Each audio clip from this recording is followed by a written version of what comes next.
you have to learn to say no. Marketing is not guaranteed. In your eyes, it's impossible. Why and how would anyone ever charge that much? Not enough sleep, stress, anxiety. Try to make money without having to spend money. Through generations, unfortunately, people here are so small-minded. Welcome today, Markuss Hussle. How are you, man? Doing amazing. These last couple of days, we landed in Latvia about 2 days ago, and I've just been saying to my girlfriend the last couple of days, it's just been so good. Summertime in Latvia is unbeatable. It's the best. I think many people out there who are Latvians, they don't know that you're actually Latvian. Es māku runāt latviski. Yeah, I'm from Latvia. He knows how to speak in Latvian, so he's a Latvian guy who started his business at 18, right? Or 17, how old were you? Yeah, I was 17. I started a marketing agency. Marketing agency, and now you are 7. 27. Oh, wow. Yeah. Okay. Unk status. Unk status, yeah. Holy shit, bro. It's been a while, you know. Yeah. I think we met first when I was... how old was I? I think I was 15 years old. Yeah, I was going to say, you must have been like 15, 16. And I don't remember the exact what we spoke about specifically. It must have been like a marketing agency or something, or maybe from Juris, I think, something like that. Mm-hmm. But I just remember you were just asking me questions non-stop about how do I do this? How do I get more clients? How do I do this? And not only did you ask all the right questions, you also implemented everything. And you just kept coming back, like asking more and more questions. That's all it is. It's just working hard. I always have to ask, you know. There's a lot of young people out there today who are afraid to ask, you know, because they think that, you know, they're the next level and they're afraid to ask to someone like you or even me, you know. And I always say, don't be afraid to ask, you know. It's the opposite, man. It is absolutely the opposite, because like me, Unk status, 27, I'll see somebody who's maybe like 17, 18 asking all these questions, and I'm just thinking like, that's a younger me. And it makes me want to help you even more. Yeah, so, yeah, of course. Now, obviously, there are some secrets you cannot share because it's part of the business. But I'll ask you this. So you started with a marketing agency and then you swifted to OFM, or was there something in between? Well, even before the marketing agency, technically, I'd done a bunch of like reselling clothes, just a bunch of like stuff. It wasn't necessarily a business, but I always was trying to make money just because we didn't have much, you know, we never really had money when I was younger. But yeah, my first proper business as such was a marketing agency. And I'd done that for about 4 years. And that's when COVID happened in 2020. So it's from like 2017 till like 2020. And it was going all right. You know, I was making $20,000 a month. And unfortunately, I was working with car dealerships and law firms. And yeah, COVID happened. And the first thing that they think to cut costs on is marketing. When in reality, it's the opposite. You need to double down on marketing when business is going slow. But yeah, so I had to improvise, I had to adapt, and yeah, switch to OFM.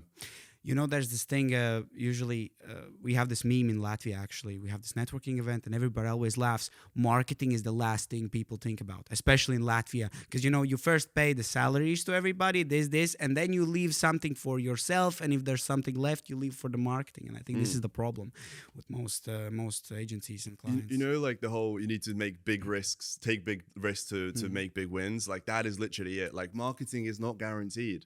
But without marketing, it's going to be so slow. What, you're going to rely on your fucking uncle and your auntie, just word of mouth?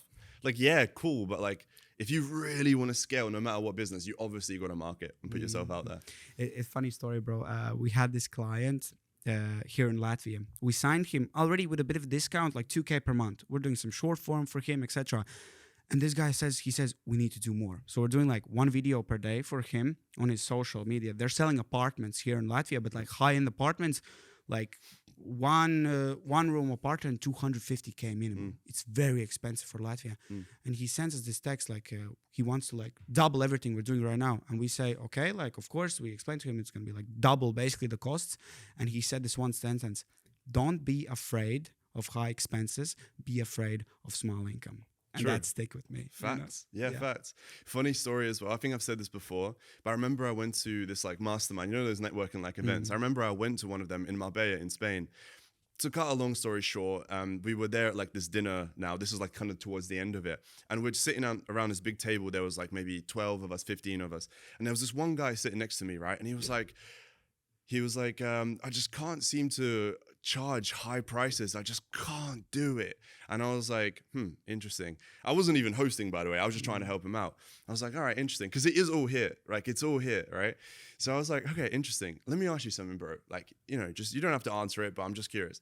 what's the most amount of money you've ever spent in one go? Like, what's the biggest purchase? I don't care what it is, but what's the most amount of money you ever spent?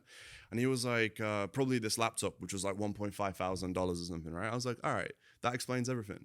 Because you have never spent a large sum of money in one go, for you in your head, it's comprehensible to charge $5,000, because in your eyes it's impossible. Why and how would anyone ever charge that much, or pay rather? But yeah, it's like when you go and start spending lots of money, your mindset changes massively. Money is energy. Money is energy. 100%. So speaking about money, the question everybody wants you to answer: how much is your gross right now for your agency So per month? last month, which was May, I think, right?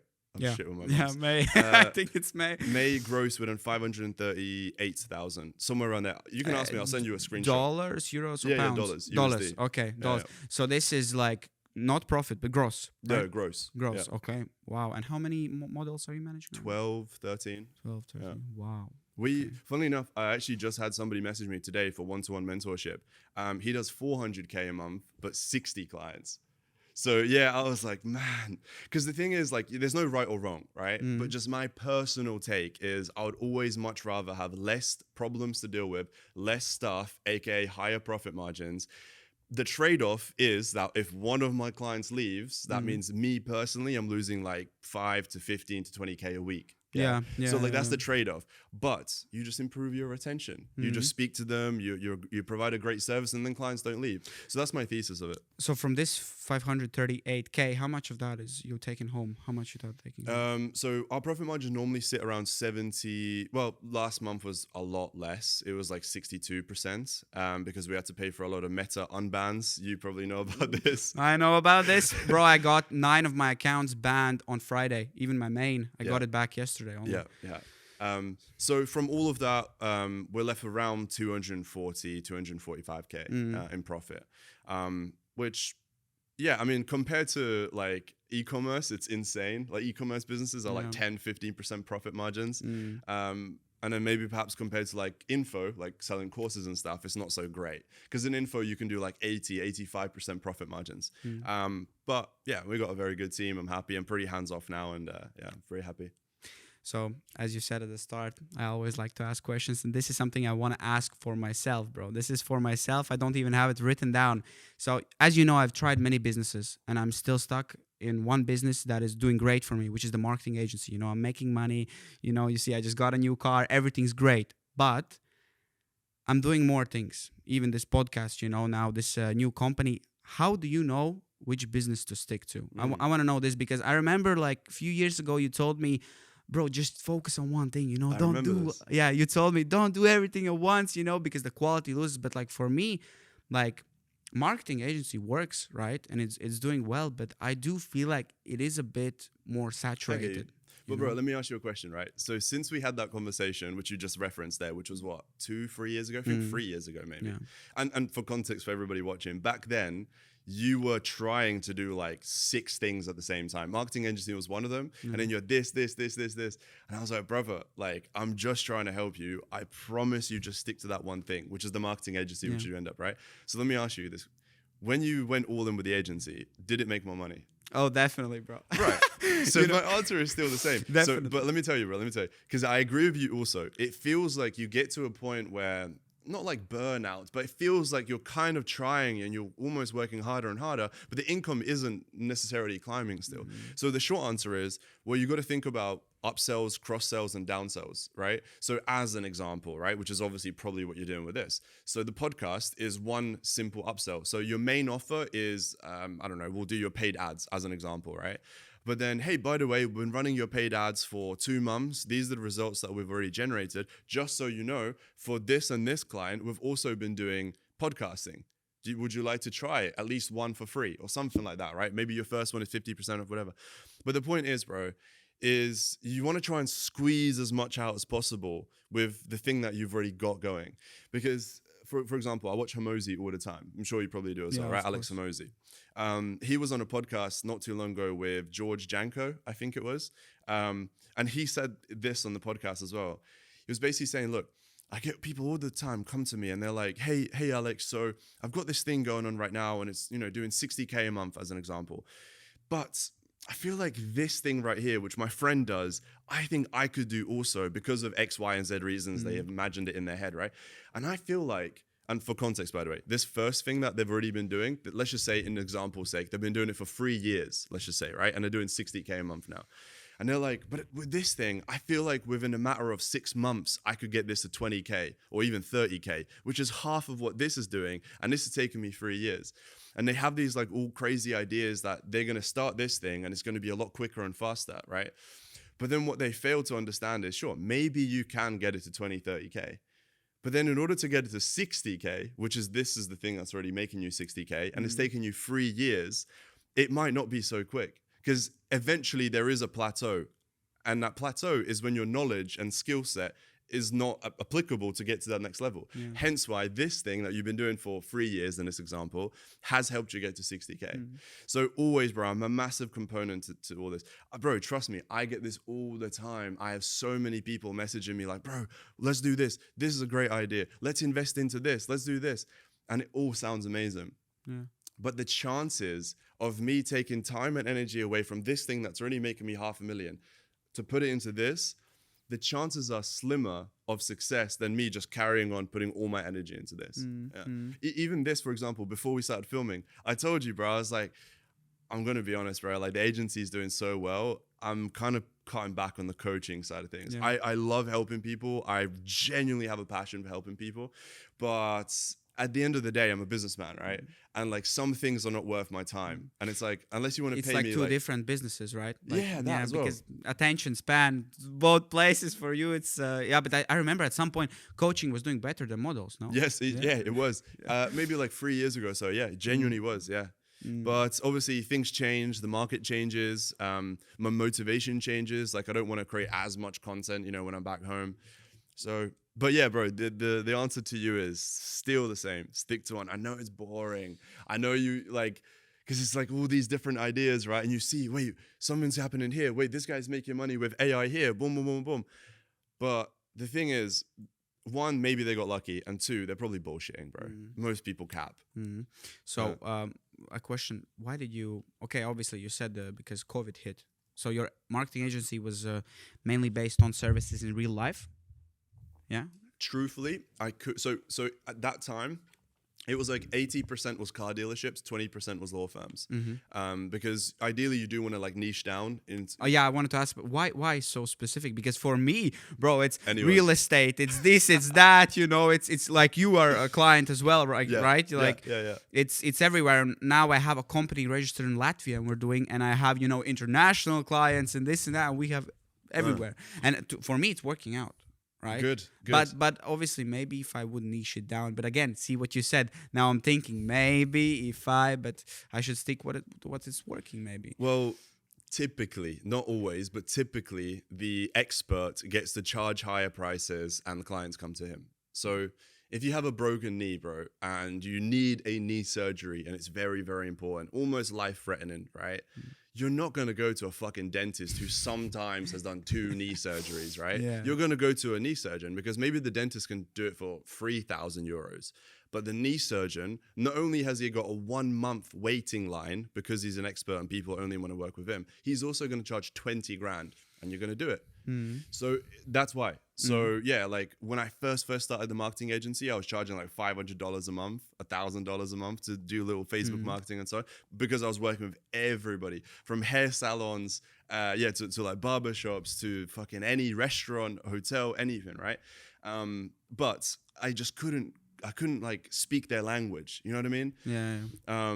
And anyway, so when I started like niching down, not only I was getting a bunch of referrals because typically people know other people in the same sector, I started to speak their language and I started to understand what they think, like how they think, what they want. You know what I mean? And sales became easier. I was able to charge a lot more.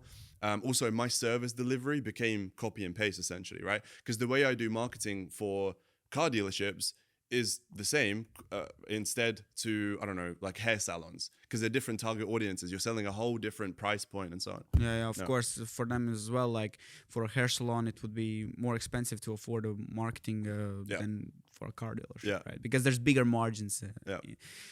Wow. Okay. Now it kind of opens my eyes a lot to think about, So Go where the money is. Trust me, bro. Go where the money. Figure out where the money is. Here it's like timber, export, anything along those lines, bro. You can get contracts for 20, 30, 40, 50K a month. 100%. Like for me now, it's like I have these international clients, like a lot of them, who come back or refer. Even you're referring me to some people at the time, and I'm doing some stuff for you as well. And I have clients just like you all over the world. And then I have clients here in Latvia. And like, I don't want to choose between them because it's like under the same name. My agency name is Pulsar, right? I don't know if you know the story why it's Pulsar, but it's basically the same as my surname, like Pilskungs. When my people got off the ship in America, they couldn't translate our Latvian surname Pilskungs, so Americans gave them a new American passport with the surname Pulsar. I didn't know that. No. So that's the story behind my agency, and nice. I just wanted, an international name, so I chose Pulsar. Right. So anyways, besides that, I don't want to choose, so I'm just sticking to both. But I can feel how it's holding me back sometimes because, clients international, especially Americans, have to work when it's night here. And clients who are here in Latvia, at normal daytime, I haven't slept all night because I'm working with clients there. And I wake up like 3 hours sleep and I go here again, So for me, it's... Bro, in order to scale... think about it this way, like complexity is what makes things slow down and literally make it complicated, obviously, right? So you want to do the opposite of that, typically, in business. Think of like any of the most boring businesses, like, I don't know, there's a business out there that makes toilet paper, right? Yeah. And they make millions a year, and it's just simple. They just make toilet paper. They get this fucking wood from this country. They import it. They make it into paper. Then they take it to their factory. It goes through a conveyor belt. The same product is released, done, sell, right? That's how I look at service-based businesses. Like, I know service-based businesses, you're not selling a physical thing. So you're not like going through this, conveyor belt and there's not a physical product. But I do believe that you can still systemize and productize a service. You know what I mean? And the only way you're really going to be able to do it is if you're kind of working with the same clients, similar clients rather. Because if you're working with one client that does this, then this country, and it's all over the place, they all have different questions, different problems. They want different clients, different price points. You know what I mean? Yeah. So yeah, I get it. It feels like you're going to be taking 2 steps back or even 1 step back. You know what I mean? Because it's like you kind of have to get rid of some clients or say no to some people.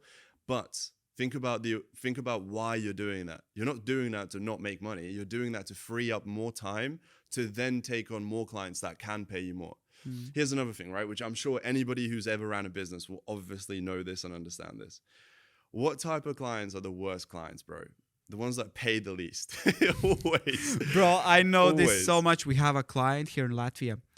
What's his name? No, I'm joking. No names, better no names. This guy, he owns basically. Don't expose him, yeah. Restaurant business, Yeah. He's in a restaurant business. Let's say it like that. We have Yeah. a bunch of those clients, so they don't know which one I'm talking about. Yeah. So we have a bunch of restaurants, and one of our clients. Oh God, bro, where do I even start, man? Like, he has got the biggest discount ever. I agreed to work with him because I thought, it would be good for the Latvian portfolio, because my Latvian agency is not doing as well as the international. We're doing incomes up and down, but we're staying above the 10K per month. We're staying above the Latvian, because Latvian agency I only have recently. So we're doing like 10, 15K a month official income. And this client, we've given him the biggest fucking discount, bro. He's paying like 700 per month. Right, 700, and we're doing for him the same service we're doing for someone who's paying 1.5. Right? No, either way, it's not as big as someone who's paid 4K, but still. And with him, it's so many problems, so many problems. Always, why is this like that? Why is this like that? And we always explain. He's like, oh, wow. And then, he sees it works. And then next time again, he asks. And again, he doesn't pay his fucking invoice on time. He's missing like 1.5 months and not the invoice paid. Bro, I'll tell you now, bro. I promise you, those type of clients are the ones that are holding you back. 100%, bro. It's taking so much of my time. Correct. You know? Yeah. Not only time, but also your mental focus. Like, imagine how, like, not even imagine, you know it, how annoying it is to deal with people like that, right? So, bro, you have to be able, you have to learn to say no. Like, that is it, bro. I'm sure you've heard this before, right? You hear these podcasts with other people who, you know, have made a lot of money, this and that. And it also always will tell you, like, the only time, like, when everything changes is when you're able to say no to money, bro. Yeah, obviously we're not in a business to say no to money, obviously. But the reason why you need to do it sometimes is when it's just not the right fit. And you've been in business for long enough to know. Yeah. When 7 you do years. a Zoom call, 7 years. yeah. Yeah. When you do a Zoom call with somebody, you can just tell, like, with all due respect, I wish you all the best, but not with me. End the call. Thank fuck. Yeah. Oh, wow. Yeah. Well, it is what it is. It is a lot to think about, you know. Yeah. You always give me so much knowledge and inspiration, bro. Like, if somebody watching that doesn't know the way you also take care of your mom, you know, it's so inspiring for me. It's something definitely I want to do at a certain point. I'm already trying as I can with what I have right now, but it's definitely something great. You're even here now to see your family as well, Of right? course. Yeah. Yeah. For Yani. Yeah. Wow. So another question: are you going back to Dubai after this, or? After this, we've got a bunch of traveling, bro. I'm away for like 2-3 months. Oh wow. Yeah. So going Antalya, Milan, Ibiza, London, I think. I feel like I'm missing another place. But yeah, we've got... You'll figure out along the way, you know, you'll think Yeah. of another place to go. Yeah. Wow. No, I love traveling, man. Everybody should absolutely do it, especially when you're young. Like 100%. You have to, man. Like you travel all the time. Yeah, I do. I can't live without that, you know, because like I feel like I'm stuck in one place, and like my mind is like my eyes are, you know. I don't know how to say in English. Like constraint, right? Like you can't think big enough. And that's the only like, there's actually a lot of other things, unfortunately, but that is the one unfortunate thing about Latvia. And it's not the people's fault, really. It's generations, right? Like Latvia doesn't come from great backgrounds in the sense of like, we've been like conquered by Germans, then Russians, then Germans, then Russians. And like our parents had to like, you know, live on like literally like breadcrumb, you know what I mean? Like, so the point is like through generations, unfortunately, people here are so small-minded, you know what I mean? And again, it's not their fault, but like it's very, very, very hard to think big here. Because even if any of you guys watching this podcast right now, you might be motivated and you're like, wow, fuck, he can do it. He's from Latvia. I could do it as well. Like you get motivated, right? You get a little buzz. And then you go speak to your friends or your family and they're like, what? Nah, it's probably not real. It's probably bullshit, right? And again, it's like not because they're hating on you or anything. It's just they can't comprehend it either. But like it is possible. Yeah, because they've never seen anything like that. Exactly. Yeah. Bro. So actually, another question. This is something I hear from a lot of people. You grew up somewhat in Latvia, and then you moved to UK. Yeah. How old were you? I moved to UK when I was 10. 10. Okay. So there are a lot of Latvians who say like, not say or and think they're out there. They're thinking, okay, he's from Latvia. He made it. So can I? And then they find out, oh, but he moved to UK at 10 years old, right? I don't know if anyone's ever asked you this question. Did that change something? The location, Latvia and UK. Do you think you would be at the same place you are right now if you would have stayed in Latvia at that age? Sure, that's a great question, bro. No one's asked me that. It's difficult to say, of course, right? I'm not fucking Houdini. I can't predict the future or anything, but I'd like to say that I've always like been ambitious because even in school here in Latvia, when I was like 6-7 years old, you know Yu-Gi-Oh?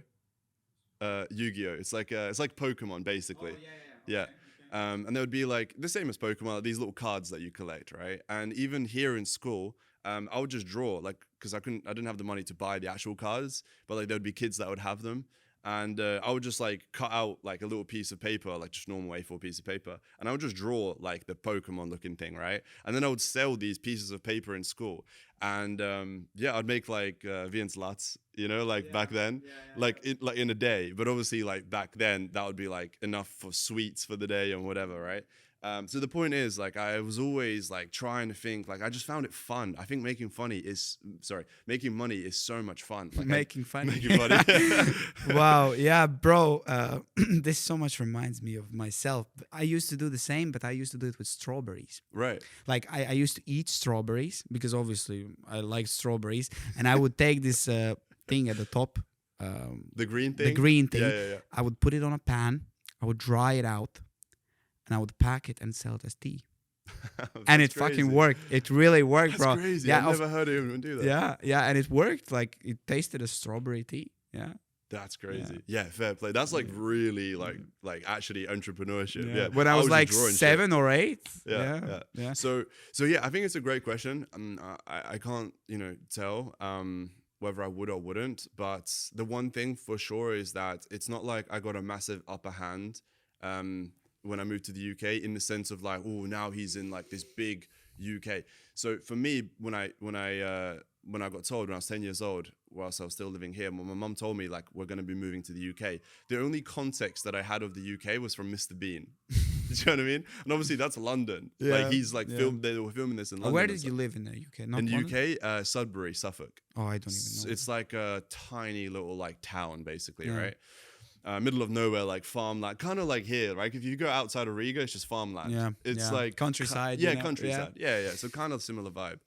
But the point is, like it's not like I moved to the UK and I was living in central London and I had a rich stepdad, and you know what I mean? Like there was none of that. We were living in what's called a council estate, which is basically where the government provides extra money because the family that lives in these areas is poor, right? They can't even afford electricity bills, food. So we had like benefits coming in from the council, basically.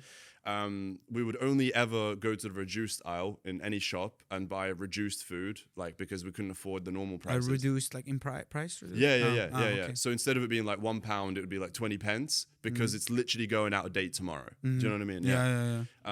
So like that's how I grew up, and like the area wasn't necessarily like rough in crime. There wasn't like people like robbing everybody, whatever, but there was just like a lot of drugs and like just stuff like that. You know what I mean? Yeah. So the point is, like it's not like I moved to the UK and there's this huge, massive upper hand. The only crazy upper hand that I did get is that I learned the English language, the way that I sound now. I sound British, kind of. Yeah, you do sound British. You know what I mean? You do sound kind of British. You don't have that accent that I have, Yeah. You have a bit of a Eastern European, little bit. Yeah. A little bit, I do, yeah. So you were living in this place, in this small town. What was that point where you were like, okay, let's start making money. Let's try some. Let's make a marketing agency. What was that gave you that motivation? Was it a friend you saw or someone online? What was it? Unfortunately, it's not the most like best news or the greatest thing, but unfortunately my father passed away. He was living here, so my parents split up, hence why I moved to the UK with my mum. And my dad was living here in Latvia. I'd come visit him pretty much every like 2 years. I'd fly back here. And yeah, unfortunately when I was 17, I think I was just about to turn 18, unfortunately he passed away. It was just like it was a car accident, you know what I mean? So it wasn't like he was getting old or anything like that. It was just a tragic loss.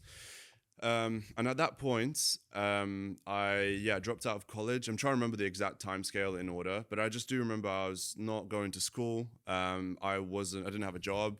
I was just a bum, bro. You know what I mean? Like just an idiot, like just doing nothing with my life, bro. Playing video games and just doing dumb shit, wasting my time. And on top of that, obviously my mother was trying her hardest, bless her heart. She was a cleaner. She was working 3 different jobs, cleaning I think it was 2 warehouses and 1 office. And she would cycle every day to work. And the point is that was my turning point when I was like, man, I've got to lock the fuck in. I've got to do something. You know what I mean? And then I worked as an estate agent, trying to sell properties. That was a bunch of bullshit, at least for me. Then I had a door-to-door job. Then I worked in a warehouse and stuff like this. And none of it really I just knew surely this is not it. You know what I mean? Like surely this is what life is not all about. Like I can barely afford to buy Zara clothes. You know what I mean? Like surely there's more to life. And I always thought that. And also bear in mind, I don't have any siblings, no brother or sister. I have cousins, but no brothers or sisters. So I'm an only child. So I had a lot of time to think. And I've always been in my thoughts when I was a kid. And I was just always imagining because I'd watch a movie or whatever, right? And I'd be like, that's sick. I want to do that. I don't know, something in New York or something, right? The Home Alone kid, he has a huge house. Yeah. He has all these toys. And I was like, that's sick. Surely you can afford that. So I always had these ideas, but I'll be honest, I was just a lazy bum until I was 17, 18. So that was, my turning point. Wow. Wow. So nowadays you don't do any of these things like that are taking time, like video games, this, that. No, You're just fully focused on work. I'll be honest. Now I do like in the evenings play a little bit of video games and stuff like that. But there is a time and a place when you're allowed to do that. Obviously, look, like, do I advise it? No. But at the same time, it's like it's my life. I can do what I want. You know. I work very fucking hard still. Like my girl can back that. Like she will wake up and I'm already out of bed by the time she wakes up. And What time do you get up? Dubai time is like 9 a.m. Obviously, it doesn't sound that early, but Dubai time, for context, in Dubai, everybody goes sleep at like 2 a.m. is early. 2 a.m. is early. So we go sleep at like 4 a.m., sometimes even 5 a.m. So you sleep like how many hours per night? 6 to 8, yeah. But that's okay. Yeah, 6 to yeah, 8 yeah. is okay. Yeah. Yeah. But Saturdays, I normally sleep, I swear I'm not lying, like 12 hours. Wow. Yeah, like You sleep all that weekly norm. I swear, like, Yeah. like it depends on how busy my life is or like work. Sometimes I'll do like 5 hours of sleep, and then on that Saturday, Sunday, I swear I will do 12 hours easy, bro. Don't even take a melatonin. I'll just sleep. Yeah. I recently tried melatonin, bro. It doesn't work for me. Really? Like, no, it works like as in effect, like I can fall asleep, but the whole next day, my head is like a swamp. You know, like, Really? oh, like, Yeah. and I take Interesting. very small dose, bro. You drink coffee or anything? No, I don't at all. Maybe that's because I do. So I'll take one, and the next day I'll drink a coffee, and I feel fine. Yeah. I don't know if you want to answer this publicly, but do you use anything else like nicotine? Yeah, stuff I like do that? like the nicotine chewing gum. That's like a little buzz. Sometimes I take what's called modafinil. I think, did I tell you about it last time? I don't know what Modafinil. You ever watch the movie Limitless? Yes, like it helps you focus. Yeah, right? yeah. So, true story, that movie, Limitless, is based off of a real-life drug called modafinil. Well, there's lots of names for it. One of them is called modafinil. Basically, it's a prescription drug for people that suffer with sleep, basically, right? Or, aka, they cannot sleep, sorry. They really struggle with sleeping. So, for those people, they will sleep an average of like 30 minutes, an hour, right? I didn't know you could function with that less sleep, bro. Yeah, it's crazy. So for those people, the doctor can prescribe them with modafinil. So yeah, they'll take the pill and then they feel fine, right? They feel how me and you feel right now. But if you don't suffer with that and you have a nice night's sleep and you take it, your base level goes like through the roof. So the way to describe it is kind of like, imagine drinking like 6 coffees, right? Back to back, like 6 espresso shots. Physically, you're calm. You're not jittery. You don't like, you don't want to run about. You feel fine physically, but mentally, bro, like you can hear the car going past, like you see everything, like, and somebody's talking to you, and as they're talking to you, you're noticing here, but you are still listening to what he's saying. And then as he's saying it, you're already thinking about what to reply to him and so on. So for me, actually, you don't know this about me. The reason I don't drink coffee and any of this, because I was diagnosed with like very, very big case of ADHD. And all that you're describing, for me, it's normal. You have it anyway. It's default. There you go. For me, it's default. Now, even we're speaking, you know, I see he walked somewhere. Yeah. He's going away, Arthur. He's on the phone, you know, our videographer. For me, I have a default. And it actually, sometimes, most of the time, it's a benefit. I think I wouldn't be where I am without it. Can I ask you, bro, like, because you say sometimes, to me, it sounds like that's a superpower. That's like insane. So It meaning is. when you say sometimes, obviously there's times when it's not great. Can I ask you like what? Why is it not? So look, for me, there's a lot of things why. On the past year, I was actually suffering with severe anxiety, like, but not like anxiety. You know how do they say like, oh, why are you nervous about? Just chill out. It's not like that. Like I had genuine, like legitimate, where I was going in, I couldn't breathe, like stuff like this, and I spent about like Understand. 10K on private doctors here in Latvia.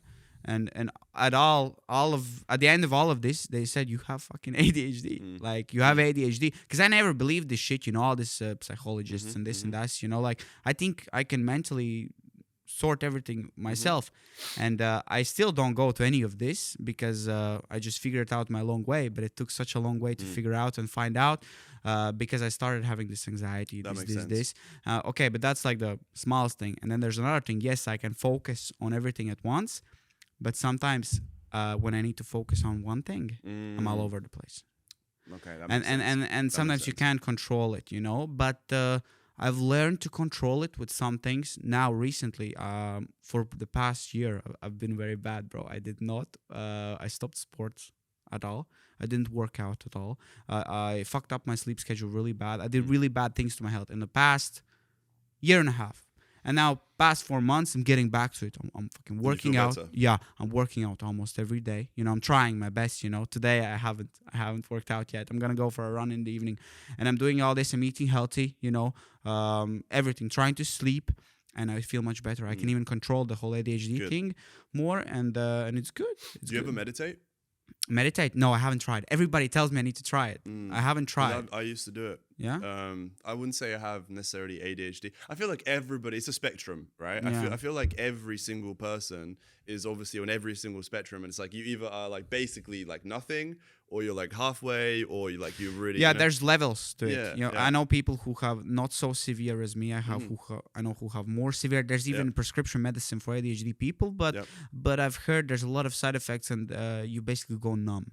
So I don't want to use that Bro, shit. I'm just always like a big component of fuck all of this, like fucking psychiatrists, like Yeah. you know what I mean? Yeah, bro? I agree with you, bro. Just personally. Yeah. No, Yeah. I agree with you. For Yeah. me, it's the same. Like the only reason I went to doctors because when I had this anxiety, I didn't even know it was anxiety. Of course, I bro, of I course, of had course. trouble breathing, course. this, and I was just checking everything, my Yeah. lungs, this. Yeah. Private doctors here, that's why it cost me around 10K because Yeah. I was paying everybody to do it without the lines. Of course. And at the end, my body is fully fine. They're showing me the charts, and I'm like, what the fuck is going on? They're like, I pay so much money and everything's So I'm fine. fine. Yeah, and at the end, you know, I spoke with this one lady. I don't know if she was a psychiatrist or whatever, but she gave me this test, like is it hard for you to focus? This like simple questions, and I fill it out, and then at the end she did some more tests, and she said you have ADHD, and because you don't feed your ADHD with enough sports and dopamine, Okay.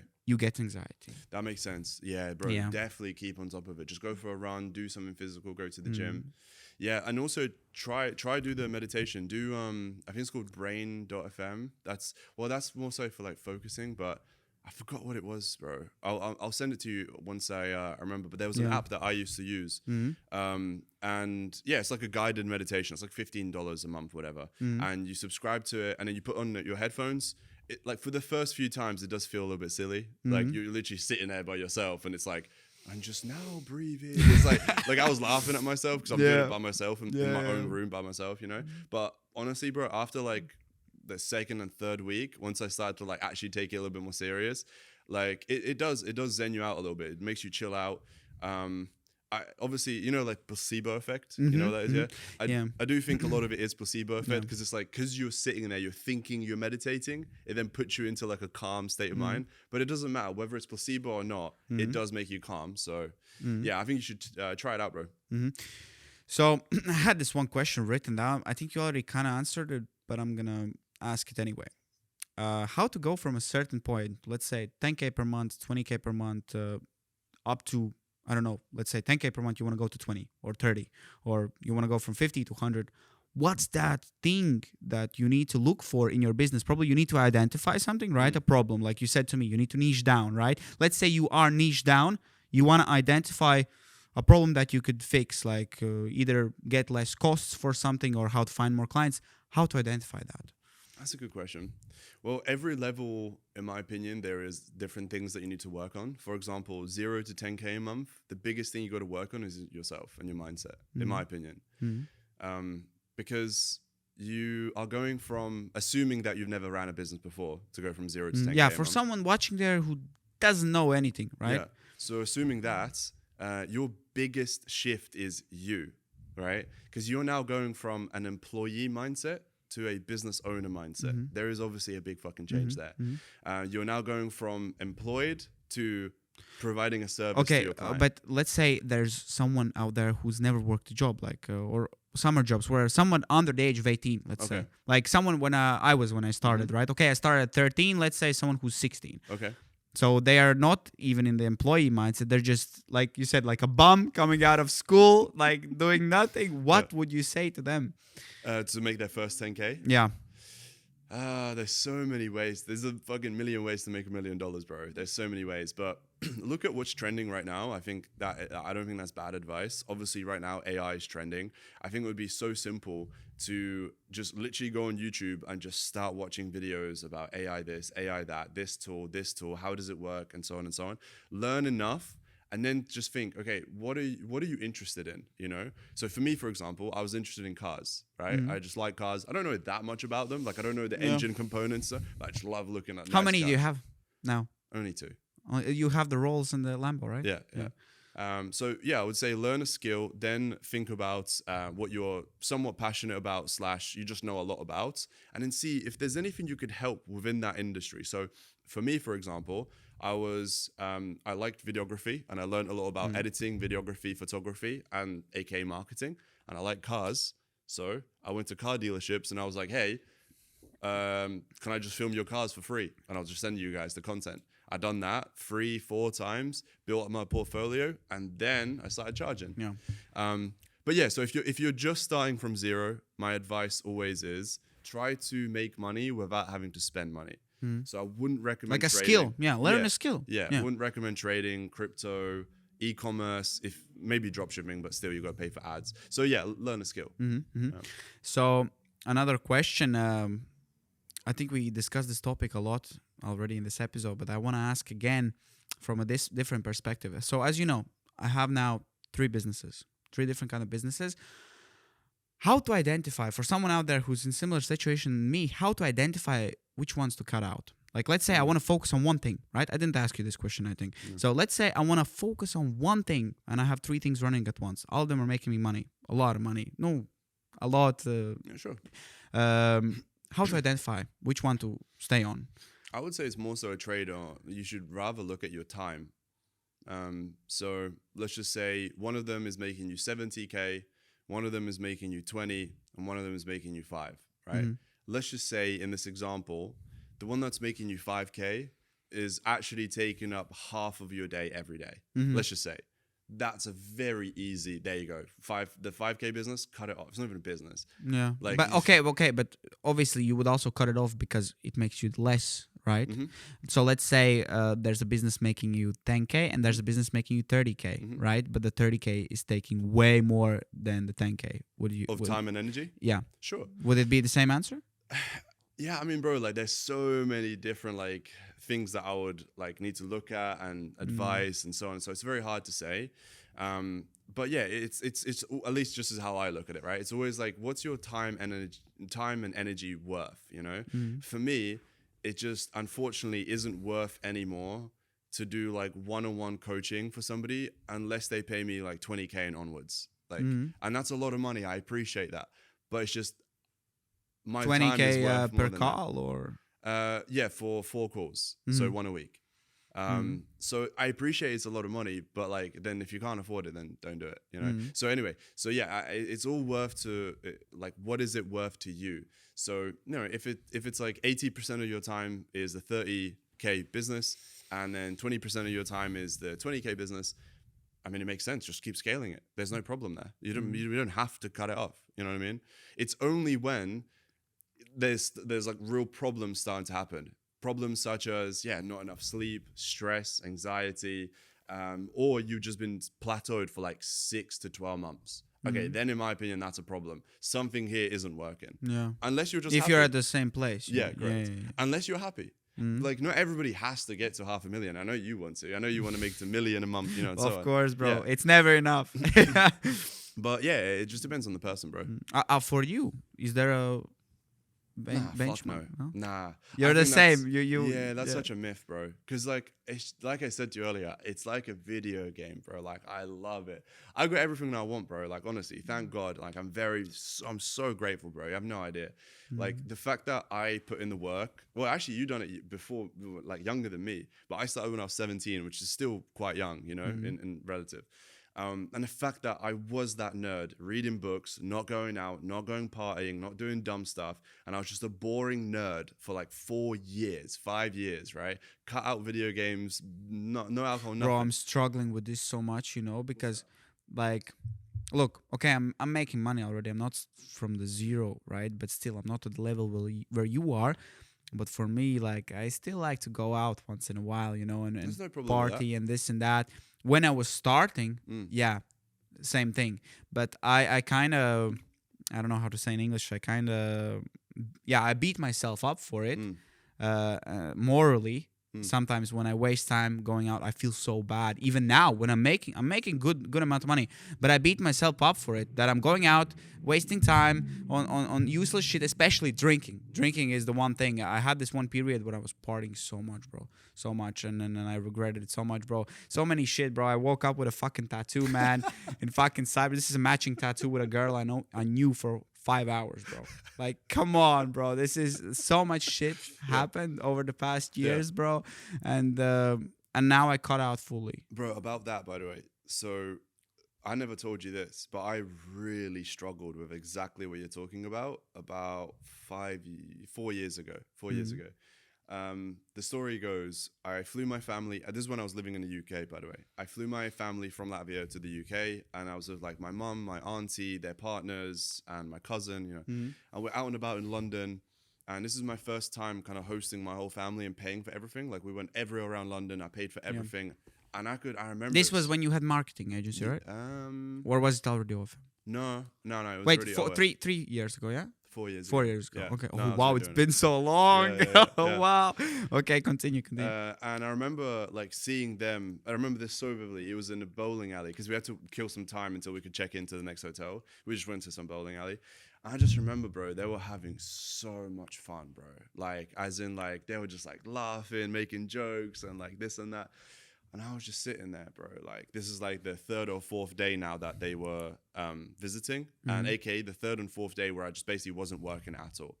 And I just remember sitting there, and I was like genuinely like depressed because I can see my family having the best time ever that I'm paying for, which I'm more than happy for, and they're having a great time. But all I can think about is how much of a piece of shit I am that I'm not working on my business. And then there was like this conundrum of, but I shouldn't be in a bad mood because I'm with my family and I worked hard to do this. But at the same time, I should be working because otherwise I don't make money. Bro, I know this feeling. You know exactly what I'm so talking about. much, so much. Bro, you know what? Like, the thing is, bro, like, unfortunately, there's no like simple like cure, but it was after that when I say depressed, bro, like I was really in a bad way. Like I was actually, because I was like, what's wrong with me, bro? Like my family's here, they're having the best time ever. And my mom kept asking me, and well, my whole family was like, what's wrong? What's did I say something? Like, did I do something wrong? And I was like, no, like I'm just upset. Yeah. And also in the moment, I couldn't understand what it was as well. That's the other thing. Yeah. And it was only after like a week after I was just sitting, I was like, that's really bad. Like, okay, moving forward, I came to the realization that it's one or the other, right? It's either not the whole day, but just for these 2-3 hours, I'm with family, or I'm working. They're like doing a bit of both. Sometimes, of course, you know, in an Uber on the way, you could check your phone and WhatsApp. I don't mean that. Like we're always going to be doing that forever, right? But I mean, in the sense of if you're at like a bowling alley or a restaurant, just your business isn't going to end within 3 hours. Just put the phone down and be present, bro. I know it's going to be extra hard for you because of what you said with ADHD. I know, but you just have to be present, bro. And again, this is where that whole meditation will genuinely help. It does help you be a lot more present. Actually, it depends. Sometimes it's hard. Sometimes actually the ADHD helps. And this is another thing I wanted to ask you. I don't know if it's because of me, because I have ADHD, or it's for everyone. Maybe for you also, you struggle with this. Nowadays, sometimes I find myself, you know, the business runs sometimes without me most of the time. Like, obviously, you need to pay attention. It's like a little baby, you know. But there are times where I sit at my desk and I'm thinking, okay, I'm going to work now. And I have fucking nothing to do. And then I sit there and I think, but I need to get to the next level. I need to make more money.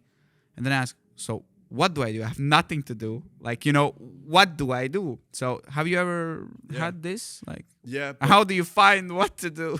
So every business, you can categorize it into like 3 to 6 main components. Every business is different, obviously, but for me, I'll explain my ones, right? So we have client acquisition, so obviously how many clients we're getting in. Then we have technically onboarding and client retention. So, okay, how long are our clients staying with us, right? Then we have chatting, and then we have marketing. And then the last one is team. So chatting and marketing is pretty self-explanatory. Team is how happy are the team, and is anybody within the team underperforming and needs to be replaced? These are the 5 pillars that I look at. And if and when there is ever a moment where I'm like, right, I completed that project, I've got nothing else written down. What do I do now? I just look at these 5 buckets and I'm like, okay, if client retention is good, aka our clients have been staying with us for months and they're not giving us feedback that we're shit at this, shit at that, okay, that's fine, tick. Marketing is great. Our clients are going viral. Everything is going sweet. All right, cool. Chatting is going great. We're making so much money in the sales and the DMs. Okay, sweet. Team is very happy. Like, there's no problem. Okay, well then let's just get more clients. I'm gonna go all in with client acquisition, which is actually what I've done in the last couple of days. And we just set up paid ads, like Meta paid ads. Yeah, I saw in the story. Right? And that was my project over the last 3 weeks, bro. Nearly 4 weeks. So then cool. So then here's what's gonna happen. I already know. We're gonna now get too many clients. As I mentioned, we only have like 12 or 13, right? We're very, very selective of who we take on. But with paid ads, like we are gonna be able to take on like 5, 6 a week, right? And I know for a fact something there is going to break. Client retention, maybe somebody from the team is going to be upset, maybe marketing starts to dip, or maybe chatting starts to dip. Whichever one of these is the bigger problem, then I focus on that as the next one. So, aka the lesson there is, if everything seems to be working okay right now, then just go all in with client acquisition. Bro, so, yeah. I think I'm going to rewatch this podcast myself, bro. Because, I can suck in this information, but I think I'm gonna implement this as well. Because I do at some level, I do categorize, but not as deep as you probably. You probably write things down, right? You have a system and everything. Yeah, for me, we have systems in place, like for our editors and stuff like that. But like this deeply, we don't. It's all in my head. I keep it in my head. Bro, I know you didn't ask me this, but I'll tell you the biggest hack that has helped me go from, like, say, $100,000 a month to $500,000 a month within a very, very short period of time. That's a hook. Which is Class A staff members. For example, bro, obviously you don't have to say who, but do you mind me asking, what is the most that you pay for any of your employees? Like the most money? Yeah, per month. Look, we have a lot of employees who are under contract with us. They work only with us, but they get paid per work done. This is what I've done initially in the Latvian agency. Sure. In the Latvian agency, because as I said, there's some months where the clients fall off, some come. There are clients who are one-timers, especially in the videography business, because we're mainly based on, as you see, production. Yeah. And yeah, so basically most of them are like that. So we don't have like a really high paying salary for someone. Project based. Yeah, it's project based. But the highest I pay right now is 1.2. Okay. Mine is above 7,000. Wow. Yeah. The lowest. No, like one of the highest. Sorry, highest. Yeah. And for context, he's in South Africa. So for anybody that doesn't understand why I said that, like, put it this way, €1 in South Africa, it's kind of the equivalent as like €5 here. Like, you know what I mean? So meaning that he's balling out. The equivalent here would be like €20,000 a month. Like, for context, as to how much he can buy and, What does he do for you? Does this guy do everything for you, bro? So, yeah, I mean, he came from an agency that was doing 19 million a month. Yeah. Holy shit. Yeah. How the fuck did you pull that off? So the lesson here, bro, is that you get what you pay for, right? You know this. The car that you got now, right? Yeah. It's a very nice car, but it's not cheap. Yeah. There you go. You can have a cheap car and it can get you from point A to B, but like it doesn't make you feel anything and it will break down. It's unreliable. Chicks are like, oh, whatever, what the fuck is that? Yeah. But you pay the price and you get all these extra perks. Staff is no different, bro. When you pay people way above what they're expecting, guess what? They go way above what you even asked them for, bro. Yeah. So what about business owners out there who don't have that many clients or don't have the budget to pay that much? Sure. I mean, what do you want me to do, right? Like, you're just going to have to fucking work your ass off yourself until you can. Yeah. Of course. But remember, this is what I said. This is the thing that helped me go from like 100K to $500,000 a month. Do you know what I mean, bro? Yeah. This ain't like to go from 0 to 10K. Obviously, you can't afford to pay somebody 7K. Yeah, of course. Yeah, for me as well, like in the Latvian agency, if we look at it, paying 7K to somebody would be such like it would not make sense at all, for us. But okay, like obviously it's a different market, it's different. But niche. here's the thing, bro. So you say that, but this person, let's just say it's even, well, 7,000 US dollars is what, like 6,000, 5,000 euros? Okay, let's say 5K. Let's just say 5K, 5K, right? For that 5,000, bro, especially if it's like some 20-year-old guy here in Latvia, he's going to work his ass off, bro. Like he will go above and beyond. He'll work the Saturday, Sundays, even if you don't ask him. He'll clock out at 2 a.m., even if you were expecting him to finish at 7 p.m., right? He will figure out problems that you didn't even ask him to figure out. Yeah. Do you get what I'm saying? Yeah, I get what you're saying. So for you, all of a sudden, yeah, sure, it's a fucking expense. 5,000 is quite a lot. But if it pays off, yeah. Okay, so there's a follow-up question to this. Bro, I think I'm on fire with these questions today. I think the people watching are going to be happy. How do you identify that the person, like, let's say you have a list of people you potentially want to hire, you're going through your list. How do you know that the person you choose is going to actually go through with it? Because I know you also had some problems with some guys who stole from you, right? Yeah. In Dubai and here in Latvia as well. I've hired so many people and so many times I've been burned, and I have paid more and more and more and more, and I just find myself getting burned most of the time. So Yeah, well, that's a good question. You never know people's real intentions, especially in business, especially when money is involved, right? The only people you can really trust is your family and friends. So for sure, you don't know their intentions, but the answer to that question is just with experience. So with every you get that time, feeling, yeah. Yeah, one, you get that kind of gut feeling. I know what you're talking about, but more so, it's like you hire. Okay, this person was bad. Okay, next time you're hiring for that same role, you now know what to not look for. Do you get what I'm saying? Okay, cool. Next person you hire.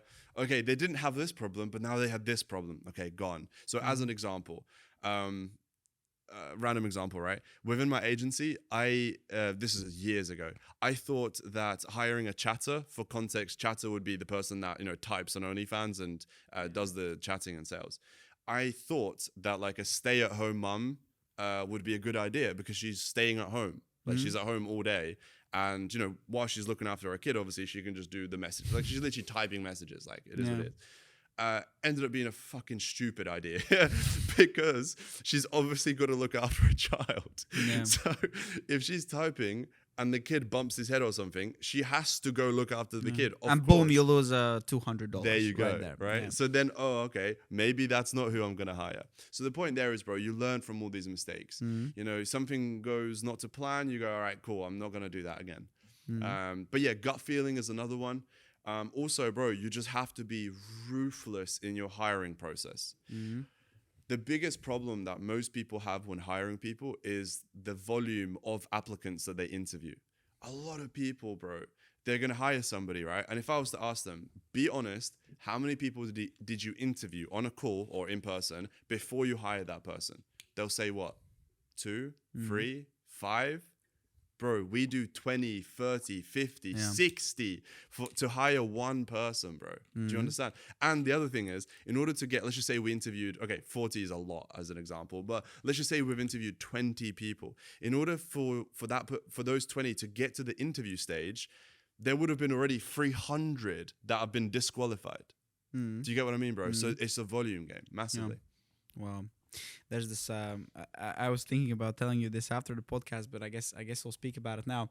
So the thing I'm helping Marco do right now, right? What I sent him the info. Yeah. Did it work out or not yet? I need to check with. I think it's more of I think the Photoshop is an issue or something like that. Okay. Well, either way, I think I sorted the information more precisely. But anyway, it's not about that.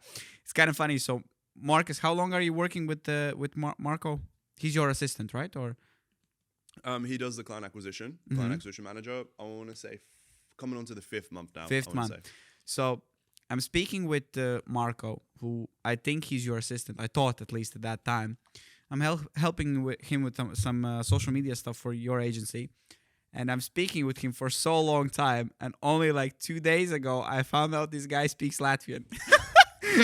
We're speaking all the time. We're even on the phone. I'm genuinely like, because he had some issues. I'm like explaining this is everything. We've so long talking everything, and now he sent me his like passport for the thing, and then see Latvian. and I see, and I'm like, bro, and I write to him in Latvian, and I say, "Tu latviski saproti?" And he's like, "Yeah." And I was like, "Oh, okay." So it would have been like, all this time. So Yeah. eventually, I don't even have a question for this. I just wanted It's to just a tell you funny this story. story. That's crazy. I didn't know that. But yeah, he is. And his real name is Markuss. Yeah. Yeah, I yeah, yeah. found his Instagram as well. Yeah. Yeah, he's. I actually I've heard about him before. He was doing music Yeah.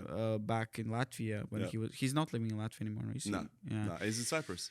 Oh wow. Yeah. Wow. Yeah.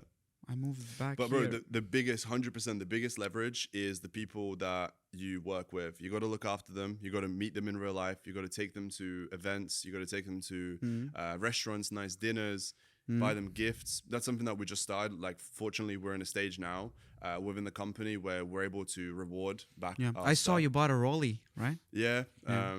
one of our staff members, we gift him a Rolex, Oyster Perpetual. We're meeting another one here in Riga. She doesn't live here, but she's coming here. We got her a mini Kelly, like a Birkin. Yeah. Yeah. Is she a model or?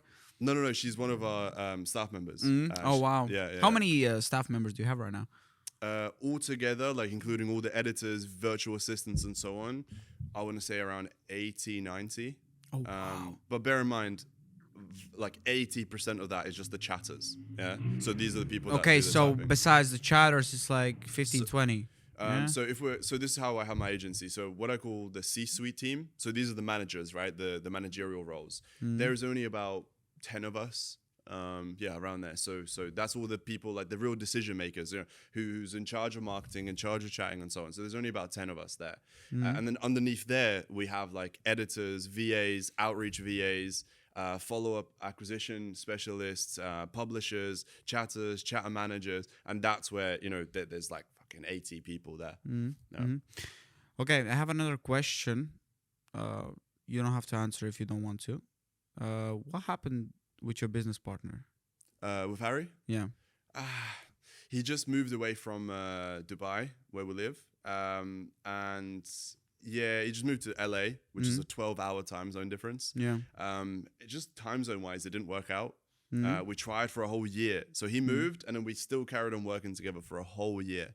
And it just didn't work out. There's a 12-hour time zone difference. So when I'm going to sleep, he's awake, vice versa. You can't run a business like that. And then towards the end, he started getting into crypto, which is good for him. I'm happy for him, but at the same time, like we were 50-50, and it's like I'm slaving my ass away here, doing everything, doing the content, dealing with clients, making all this money. And, we're splitting that 50-50, but then you're putting like pretty much all of your focus into crypto, and I don't get a penny of that, which is fair. But at the same time, it's like, how am I doing all the effort here and you're taking 50% of that, but you're putting all the effort in crypto and I'm not getting nothing from that? It just didn't make sense. To cut a long story short, I basically just left everything to him. I started my new thing, which is FameU, which is what we run now. Which is now what, like Aura, yeah. Oh, before it was, it was Aura. Aura. Yeah. Is he still running that? Or? No. So it just died out. Yeah, well, there's your proof as to who was really running the shit. Yeah. Which is also hence why I left, by the way. A lot of people are like, oh, why didn't you this and that?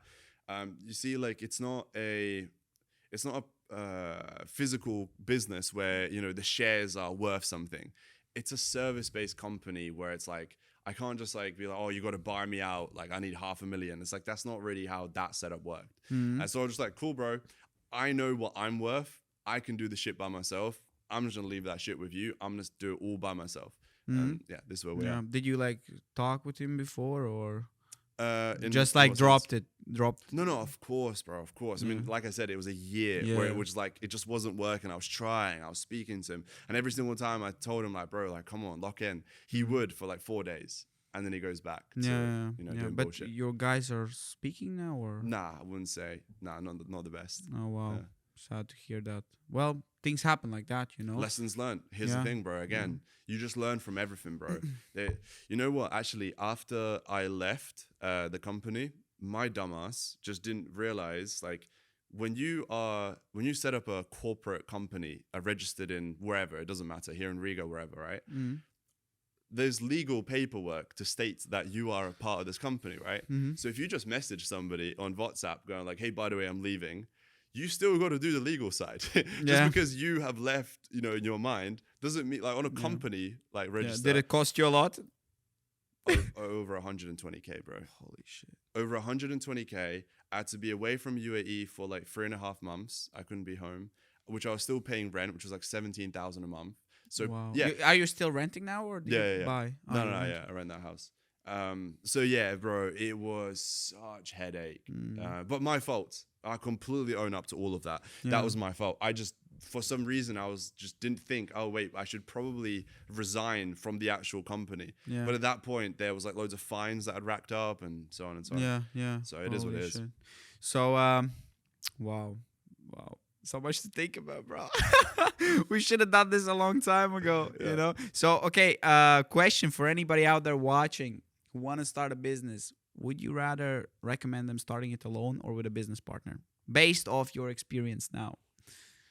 Probably depends on the situation, right? Of course, it always does. But what I'm thinking in my head is, what is the higher percentage of young entrepreneurs making a success, aka 20, 30, 40k a month, either by themselves or with a business partner?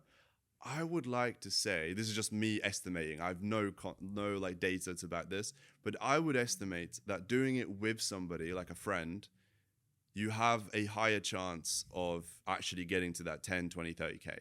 However, I must mention 50-50 typically doesn't work out long term. It just doesn't, bro.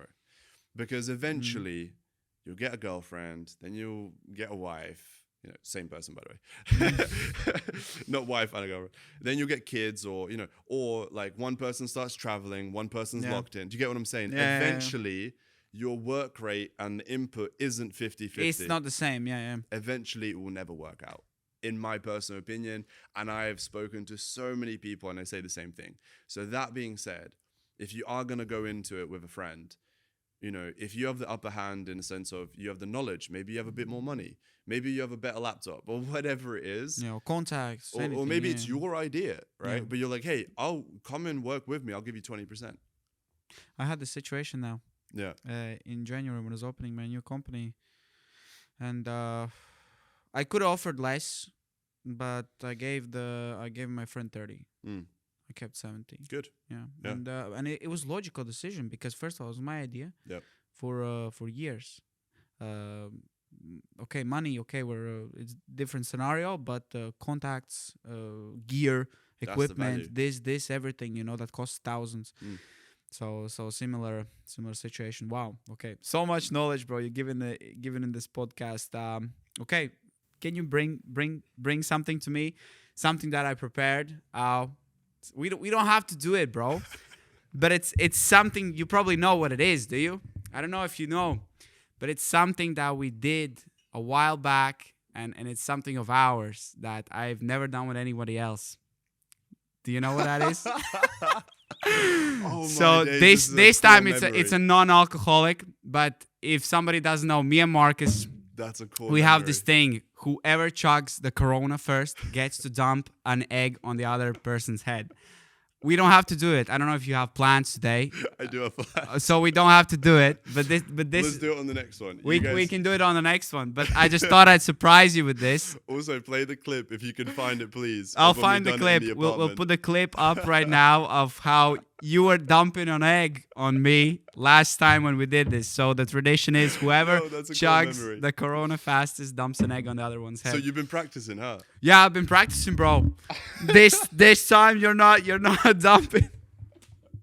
What a legend. All right, next time we'll do it. Yeah. Because I am heading out, bro. I can't. But yeah, maybe I wouldn't lose actually. But yeah, no. Bro, I was like, would I lose? Would I not? But yeah, next time you better be ready. Okay. Let's do it. So, okay, that's a wrap, I think, bro. Thank you so much for joining us today.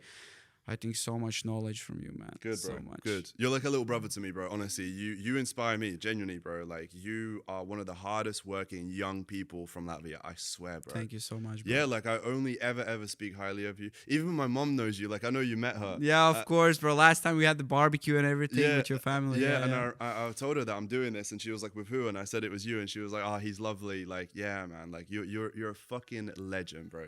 Just make sure you keep doing it. Of course, bro. Always on it. Thank you. Legend. Okay, that's a wrap.